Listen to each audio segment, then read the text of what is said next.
first of all, let's start here. What's your name? Alfred. Okay, and this is your Alpina? Yeah.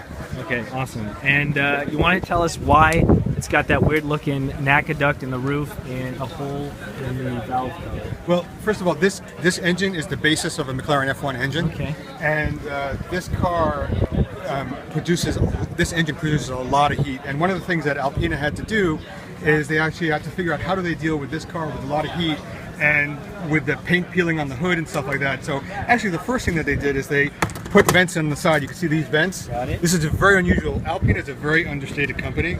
They're not into like doing this kind of wild kind of cars. This is all function, form and function. So these vents were to take out the heat from the engine.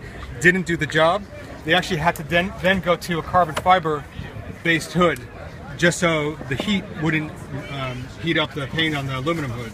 So this is the first production car with carbon fiber ever made.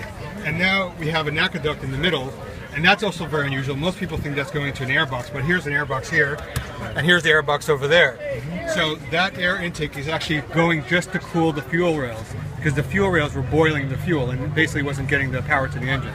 So this, if you know what a McLaren F1 car is, it's lined, the whole engine bay is lined with gold, and that's actually for heat dissipation. It's not just because it's gold. It's the best heat dissipation kind of material, and it has huge air intakes that go into the engine bay. So that's basically how they dealt with this problem.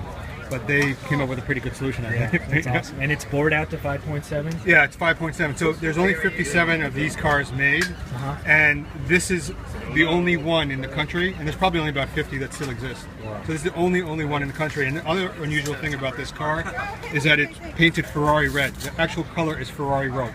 So that is Ferrari red paint on a BMW-based car.